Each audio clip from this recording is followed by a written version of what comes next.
La prière, on en parle, souvent définie comme tout dialogue entre l'homme et Dieu. Cette définition est très répandue. D'ailleurs, dans ma recherche de tout à l'heure, je retrouvais la même définition. Et si on exposait cette définition à la lumière de la parole?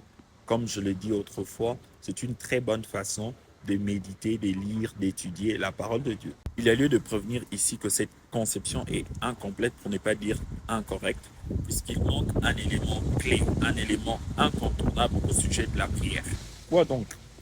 Face aux enjeux du temps dans lequel nous nous retrouvons, où Christ revient bientôt, alors il y a lieu de pouvoir s'éclairer à ce sujet. Pour bien comprendre tout ceci, le Saint-Esprit m'a ramené dans un souvenir antérieur. Mon prof de télécommunication insistait sur un élément lorsqu'il devait définir le réseau informatique. Il s'agit du support de transmission. Comme quoi, sans support de transmission, il n'y a pas de réseau. Aucun réseau ne peut exister. Dites tout ce que vous voulez du réseau informatique, mais omettre le support de transmission, c'est passer à côté. Revenons avec cette expérience de vie dans la parole de Dieu.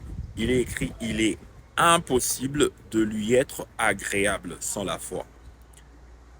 Il faut que celui qui s'approche de Dieu croit qu'il existe. Alors, sans la foi, il est impossible de lui être agréable.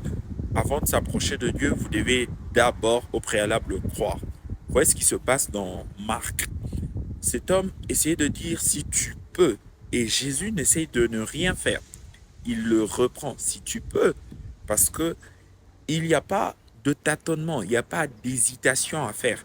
Il faut se munir de la foi lorsqu'on s'engage dans la demande à Dieu, lorsqu'on s'engage dans le dialogue, dans la communication, dans la coopération avec Dieu. D'ailleurs, c'est quand il donne un parabole au sujet de la prière qui s'interroge de la manière suivante.